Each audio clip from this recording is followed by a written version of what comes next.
கும்பராசிக்காரர்களுக்கு இதர பாவகங்கள் அப்படின்னு சொன்னீங்க. பொதுவா நீங்க சொல்லுவீங்க தசா புத்தி தான் ரொம்ப ரொம்ப முக்கியம் அப்படின்னு. இதர பாவகங்கள் அப்படின்னா எத பார்க்கணும் சார்? அதாவதுங்க, எல்லா கும்பராசிக்கு மட்டும் இல்ல, எல்லா ராசிக்கும் தசாபுத்தி ரொம்ப முக்கியம்.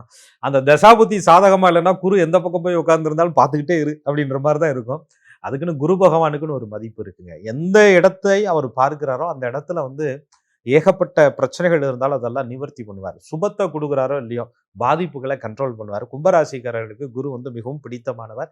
காரணம் என்னன்னு கேட்டீங்கன்னா, குடும்ப தனாதிபதி, லாபாதிபதியாகவும் குரு வர்றார். உங்களுக்கு ஒரு லாபம் கிடைக்கணும், நீங்க போட்ட உழைப்புக்கு ஒரு வெகுமதி கிடைக்கணும், உங்கள் சொத்துக்கள் லாபமா மாறணும், உங்க பிள்ளைங்களுடைய படிப்பு லாபமா மாறணும், உங்க பிள்ளைங்களே உங்களுக்கு ஒரு நல்ல ஒரு அறிவுள்ள குழந்தைகளா இருக்கணும்னா குருவோட அமைப்பு கும்பராசிக்காரங்களுக்கு நல்லா இருக்கணும்.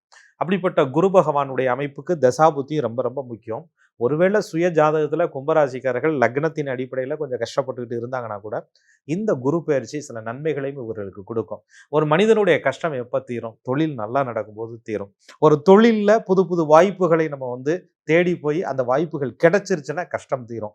ஒரு நல்ல சம்பளத்துக்கு போயிட்டா கஷ்டம் தீரும். அந்த பதவி தக்க வச்சுக்கிட்டா கஷ்டம் தீரும். வர்ற காசு சரியா வந்தா கஷ்டம் தீரும். அதையெல்லாம் குரு கொடுப்பார். கும்பராசிக்காரர்களுக்கு 10ஆம் இடம் என்று சொல்லக்கூடிய அந்த தொழில் ஜீவனஸ்தானமா விருச்சக வீடு வரும். கடகத்தில் உச்சம் பெற்ற குரு அந்த இடத்தை பார்ப்பாரு.